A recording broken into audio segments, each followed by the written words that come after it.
Welcome to Silicon Curtain on this, the 25th anniversary of the apartment bombings, which preceded Putin's entrenchment of power in the Kremlin. I'll be talking to David Satter about the ongoing impact of these events all that time ago and the fear and loss of life, which announced the entrance of Vladimir Putin onto the stage of Russia and into the same fear, violence, and blood that are accompanying his rule 25 years on. David Satter is a journalist and historian with unique insights into how the repressions of the past are having terrible consequences for present-day Russia. For present-day Russia. David has written extensively about Russia and the Soviet Union, especially the decline and fall of the USSR and the rise of post-Soviet Russia. David Satter became the first American journalist to be expelled from Russia since the Cold War in December 2013. From 1976 to 1982, David was the Moscow correspondent of the Financial Times and then became a special correspondent on Soviet affairs for the Wall Street Journal. He's the author of several books that are essential reading to help understand the origins of the current crisis in Ukraine, including the brilliantly named books It Was a Long Time Ago and It Never Happened Anyway, Darkness at Dawn, The Rise of the Russian Criminal State, and I think my favorite, The Less You Know, The Better You Sleep. This interview was recorded while I was out and about attending an event in London, so some of the picture quality might be a little unstable on my side, but I hope you enjoy this interview nonetheless. David, thank you so much for joining us, and especially on this, the 25th anniversary of the apartment bombings. The apartment bombings, which in some ways formed the foundation of Putin's regime. And if we believe that those bombings were orchestrated, then of course that's a foundation based on terror. Why do you think this is a significant? Well, this is, in fact, the foundation of the Putin regime. Putin had no chance whatsoever of being elected president without the bombings of the apartment buildings. It was the bombings that transformed the situation and made him into a kind of national hero. He was suddenly everywhere. A person who had long been described as a kind of gray mouse, who was devoid of charisma, who was totally unknown, was suddenly practically on television round the clock to the degree that it was possible, vowing revenge for a terrorist act in which he was directly involved. Putin is no stranger to deception. And he demonstrated it during those weeks after the bombings. The problem is that the deception was successful. And our governments, the UK government, the US government, they really, in fact, were complicit in covering this up. They didn't do it out of any criminal intent, but they were so unimaginative, so unable to understand that such a thing was possible, and so desperate to protect their own careers and to cover up their previous incompetence, that they refused to look at obvious evidence that was actually in their hands. I filed a Freedom of Information Act request and received documents from the State Department. I didn't receive much, but I received enough to show that the U.S. Embassy's principal informants in Moscow were telling them the same things that I was hearing on the ground in Moscow, that this was a terrorist act carried out by the FSB in order to put Putin into power. Yet they showed no curiosity about this. And in fact, when Secretary of State Madeleine Albright was called to testify before the Senate Foreign Relations Committee in January of 2000, and this is before Putin was elected, I say elected in inverted commas, president of Russia, she was asked by Jesse Helms, who was the chairman of the committee, if there was any evidence that the Chechens were involved in this bombing? And she said, well, we haven't received any such evidence. And then he asked, well, in that case, who was responsible? And she refused to answer. Well, that refusal to answer, that pivotal decision not to answer, not to raise the obvious doubts, not to present the evidence that was as clear as could be that this was a terrorist act carried out by the government, effectively buried the incident, not just for Americans, but for Russians as well. Now, in Russia, of course, the doubts about what happened and who blew up those buildings have never disappeared. But the point is that the US helped to remove it from the public realm.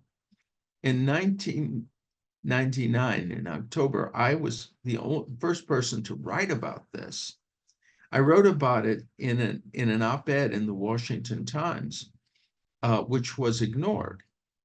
And in fact, in the early years after the bombings, I had the hardest time trying to present the evidence of what had happened.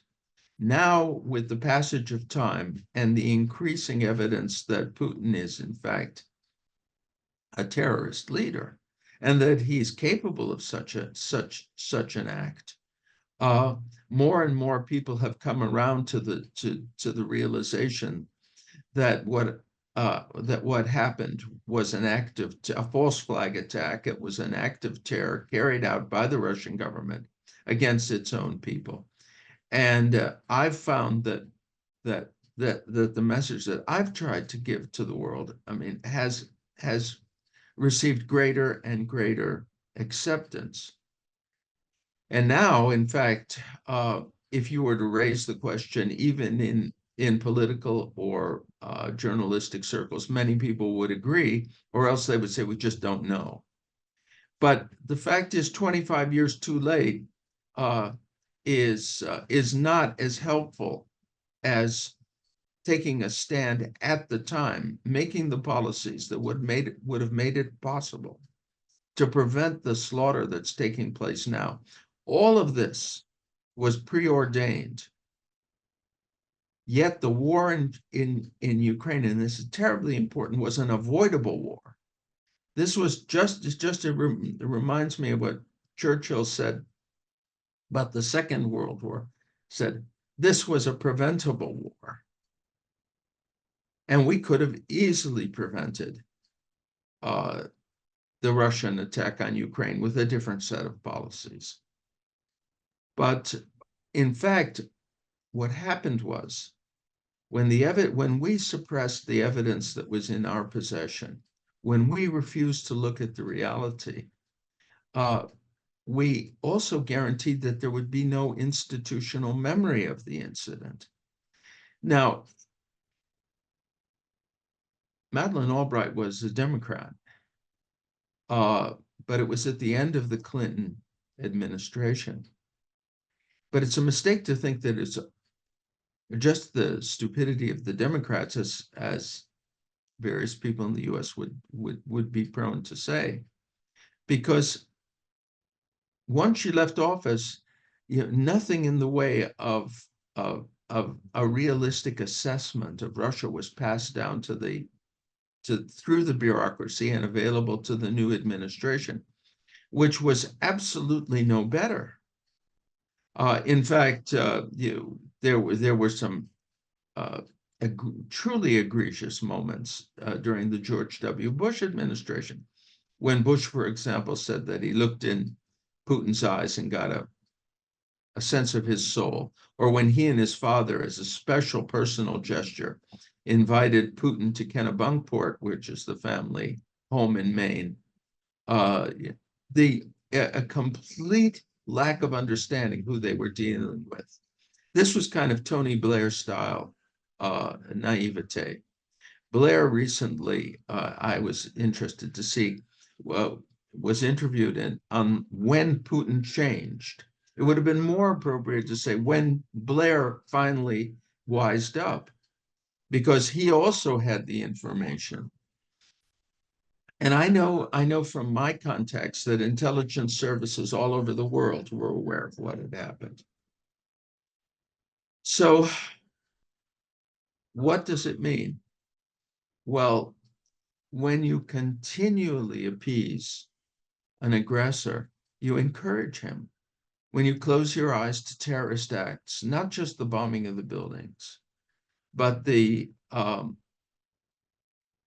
Dubrovka theater siege, the Beslan school massacre, the murders of political opponents, such as Anna Politkovskaya, although she was a journalist, Alexander Litvinenko, although he was former KGB agent and kind of whistleblower, and of course Boris Nemtsov, who was the leader of the opposition, and the shooting down of a deliberate shooting down of a civilian airliner, the MH17, over eastern Ukraine.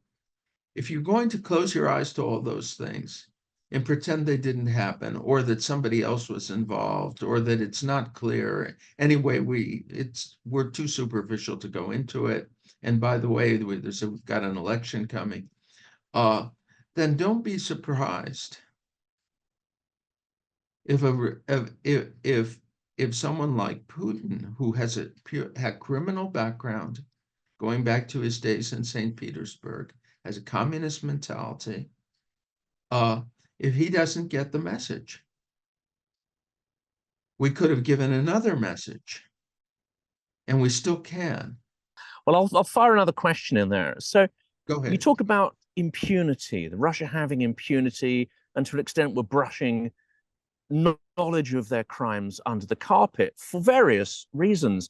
We now have new names: Mariupol, Bucha, Irpin, the Kakhovka Dam. We have new atrocities, which to an extent are being played down.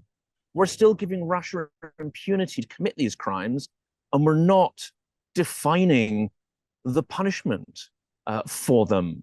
For instance, in not allowing Ukraine to push back to hit Russian air bases with ATACMS, we're still creating impunity for these crimes, even though these crimes are happening now in plain sight.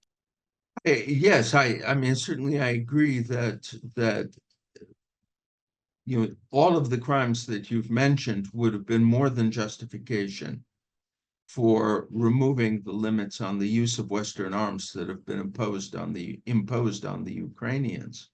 But of course, we're in a somewhat different situation now with the war going on, and risks being weighed in by all of the Western governments, or all the NATO governments, about the possible threat to their own security if Ukraine begins attacking Russia with Western weapons. I think that those considerations are legitimate, but not sufficiently weighty to prevent us from doing what we need to do, what Ukraine needs us to do, and what these atrocities oblige us to do. But we can't, under wartime conditions, act on emotions alone, or on a sense of moral outrage, which we definitely have. But during the many years before the war began, at a time when reacting to what happened would have prevented the war, we also did not react. And in fact, that's what's even more remarkable. Our ability to close our eyes to atrocities, to be superficial in our approach to Russian and Ukrainian events, at a time when the world depended on us, to defend the truth and to defend the moral principles in order to exactly prevent what is taking place now. And by the way, this is the 25th anniversary of the Ryazan incident, and for those of your listeners who are not familiar or not sufficiently familiar with what happened, 3 FSB agents were caught putting a bomb in a building And it was a miracle that it didn't blow up a building that had 400 people living in it. And which, by the way, had it exploded, because it was on a hill, would have hit the wreckage would have hit the neighboring building, which also had 400 people, with the force of an avalanche, and destroyed those lives too. So this incident, which demonstrated clearly that it was the Russian authorities that were behind these bombings, was simply ignored at the time. Well, what's the excuse for that? And the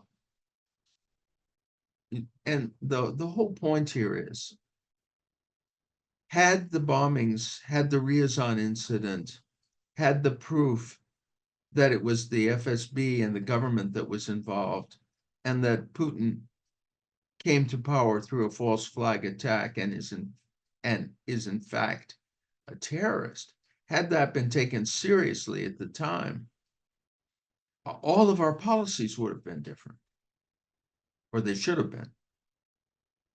But we were when you're acting with self-imposed limits on what you're willing to believe, then consequences are very serious. So we're 25 years on, and Putin is entrenched in power. You know, a lot of people have overly optimistically thought that there might be some popular revolution, that Russians would push back. There's really no sign of that. And I think, you know, you and I and many of the Russian experts I talk to say that the probabilities of Russia resisting even a new round of mobilization are remote in the extreme. Does this represent a triumph of the statist tradition in Russian governance, whereby the individual counts for nothing and they are seen as materiel to expend, you know, on the whim of the autocrat, really, and they're at the mercy of the state. The state triumphs over all, you know, personal values, freedoms, etc. Well, yes, yes. I mean, the short answer is yes. I mean, Russia, yeah, Napoleon said there are two countries in Europe, Russia and everyone else. And the difference is, of course, that Russia is not really a country in the normal sense. It's really a movement in terms of its psychological construction. And Russians look at war differently than we do. They're never surprised by war because they're always ready for it. It's a country which is in a state of psychological mobilization. I'll give you an interesting example. After the fall of the Soviet Union, when Russia was really uh, uh, in a terrible economic situation and had seemingly lost its previous power, people became obsessed with sports and the Russian sports teams. They had to be victorious in something. So a lot of that desire to mobilize on behalf of some type of goal, which nobody really understands, was transferred to the world of professional sports. Actually, it was also reflected in the doping scandal, and in which Russians, of course, doped their athletes, and they were caught.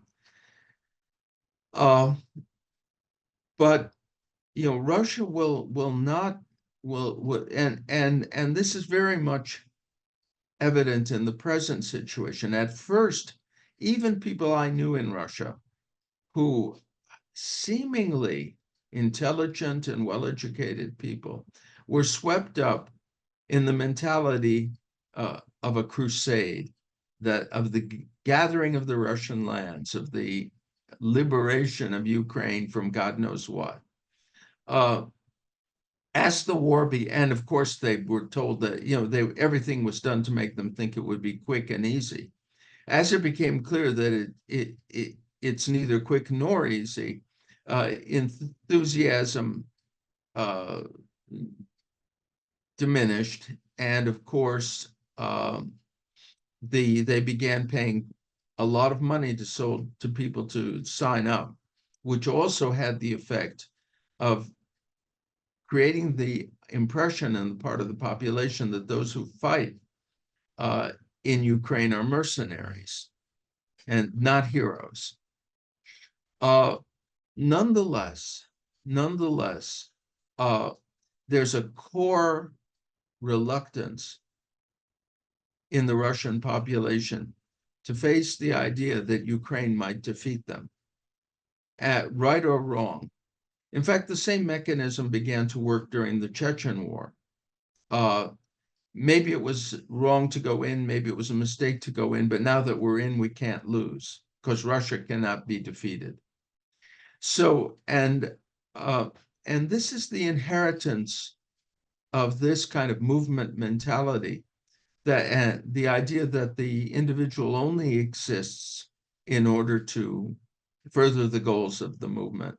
During the Soviet period, the individual was not worthy in his own right. He was worthy insofar as he was a builder of communism. And if you look at the war memorials, for example, to the people who died in the blockade of Leningrad, they don't reflect on the tragedy of the loss of life. There's nothing, but rather the contribution of these people who involuntarily starved to death to the great victory. So, given that psychological construction, it's a little bit unrealistic to think that it will be easy to impress upon Russians that this war has to end. But in this respect, the apartment bombings become extremely important because they show the true attitude of the Russian leaders toward their own people. And this is a message, I believe, that in combination with other factors can have an effect on the war situation. Russians need to understand that this is not a crusade for Russia, that they are not defending the country's honor, that this is not part of the defense of Russian speakers, but is a cynical ploy by a group of people at the top to hold on to power who care nothing for the lives of their own people. And there's no clear illustration of that fact than the way they bombed their own people in order to come to power. That's why it's so really here in the West, there are really two reasons, in my view, why the truth about the apartment bombings must be revealed, it must be discussed, and it must be used in order to explain why Ukraine needs to be supported. First of all, because it will consolidate opinion in the US, where Russian disinformation has had a big effect in undermining of support for Ukraine. And second, because it's the one thing that's capable of reminding Russians, and they are all aware of the bombings at some sort of subconscious level, that the regime and Russia are not the same thing, and that consolidating around a regime that's ready, that has no regard for its own people, is not serving the interests of that kind of mystical entity which people identify with Russia. About learning the lessons of what's happened. And yet, when I speak to many, many people who, not those who are in the activist kind of bubble, as I would say, but those who are much closer to, say, the intelligence services or closer to policymakers, they still drop words like reset or we have to keep the door open to welcome Russia back into the family of civilized nations, etc. There still seems to be this mindset that despite everything we've seen, somehow there's a way to get beyond it. Somehow Russia can transform and then we can embrace them again with open arms. This seems to me to be extremely dangerous thinking in the current circumstances, because surely it will take many generations of harder concerted effort for Russia to change. And yet the evidence at the moment is that the opposition are divided. They don't have a vision for rebuilding or even how you root out, the Siloviki to create the foundations of a democratic state. Isn't it extremely naive at this point to be talking about rehabilitating Russia? Surely containing Russia is the best we can. Well, I think that it's not totally naive, for the simple reason that in the wake of a defeat, there could be very important changes in Russia. And historically, there's evidence for that. I mean, Russia abolished slavery after the defeat in the Crimean War. After the defeat in the Russo-Japanese War, it got its first constitution. And after its defeat in the Cold War, in fact, it threw off communist rule. It's what succeeded it is another question. But Russia, the key here is, and I think that the Russian opposition misses this with their internal quarrels. The key here is a truthful historical record. Before we can do anything in Russia, and this is a task for the Russian opposition, for those Russians who live abroad, for people inside Russia, and for Western academics, for Western governments, it's to establish the truth about what has happened. This was very important in regard to the communist period, and that work is not complete by any means.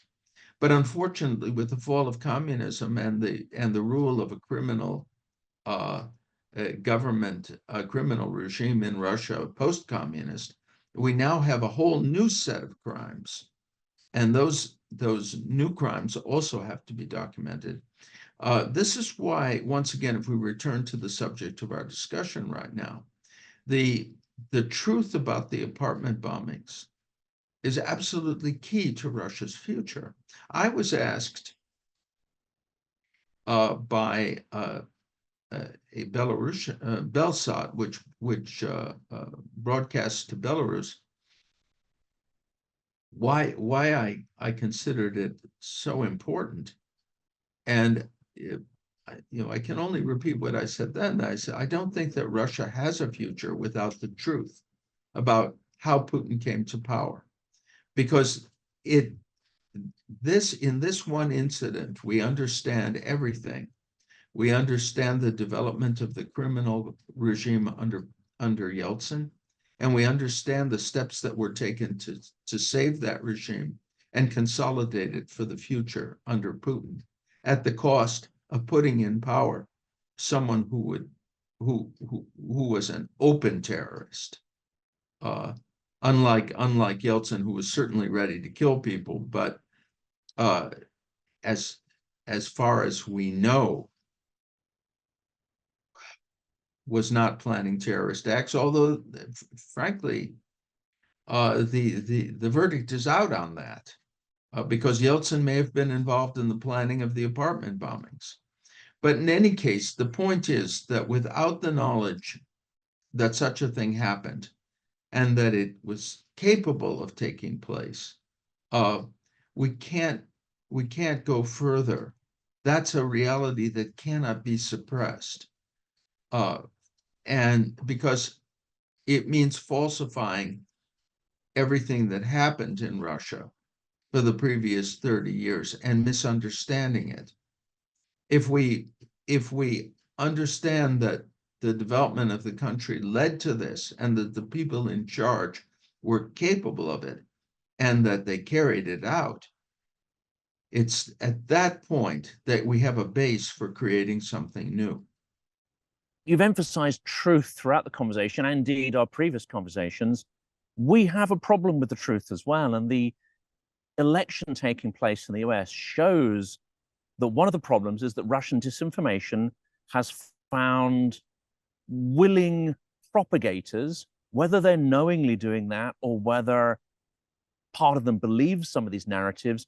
We have Kennedy and Vance in particular, who are a part of the Trump team, and they have a track record of repeating Kremlin falsehoods on a vast scale. We have Tucker Carlson as well, who is prepared to amplify and repeat obvious Kremlin falsehoods and project their narratives.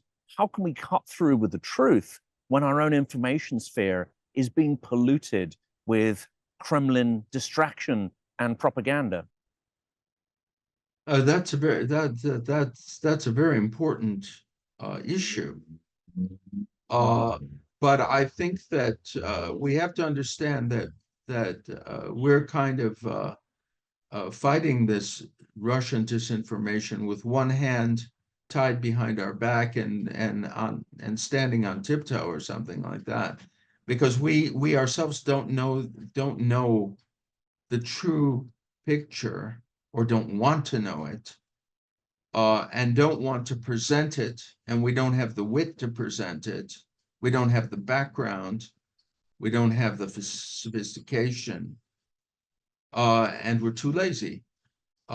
If all of this Kremlin disinformation through the various stooges, like the people you named, how do they operate? The Russians are very clever. They make clear that they are soul brothers of the people that they want to cultivate. For example, they set up groups that are opposed to gun control. So all the gun lovers in the US say, oh well, they're like us, or they're opposed to gay marriage, or they're opposed to transgenders, or they're opposed to gays in general. Therefore, and of course they wear crosses and dress up in cassocks, so that means they're religious. Well, with this kind of masquerading going on, the target audience is very susceptible to false information on the subject of foreign policy. You might say, well, what does the war in Ukraine have to do with gay marriage? Nothing in reality, but everything in terms of propaganda, because it's the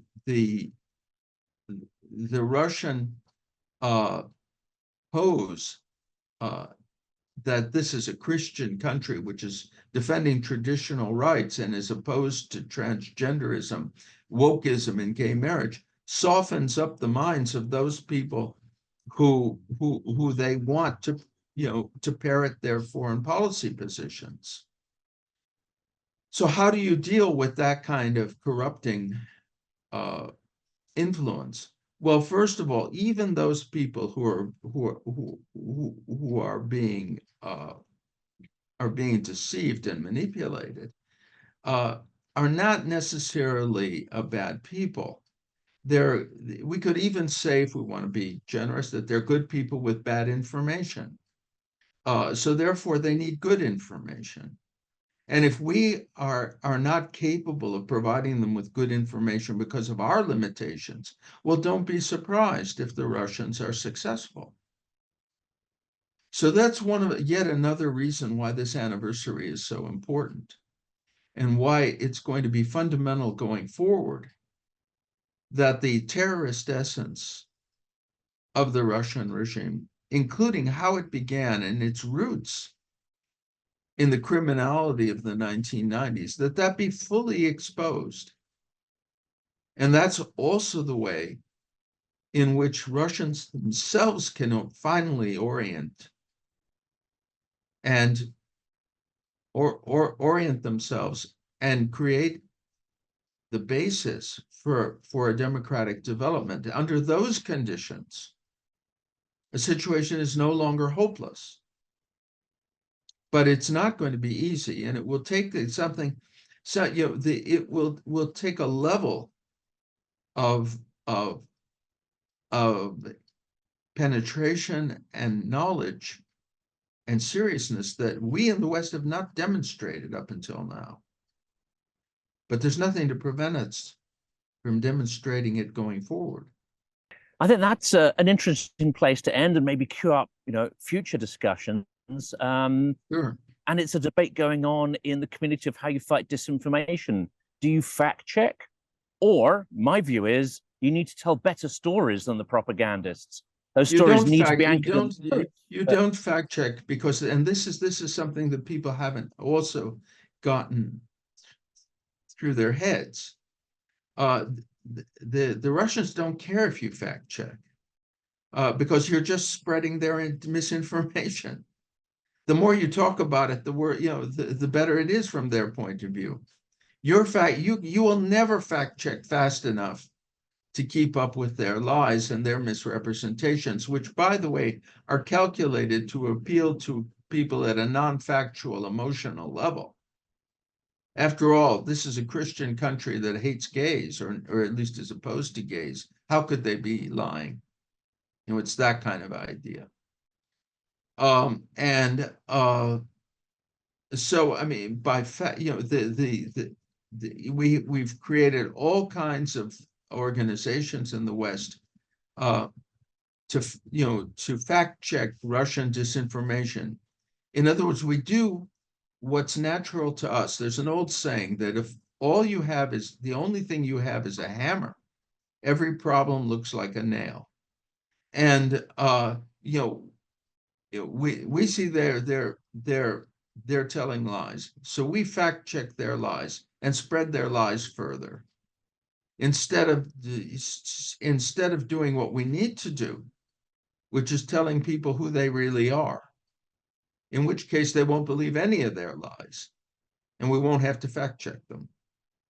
well, David, that's as always absolutely fascinating. I think it's a critical time to be telling these stories to people, creating these more complex realities, and as you say, trying to get the truth out. As always, I look forward to the next opportunity to talk and hope to see you in the UK again in forthcoming events and so on. But for today's episode, David, thank you so much. Thank you, Jonathan. Take care.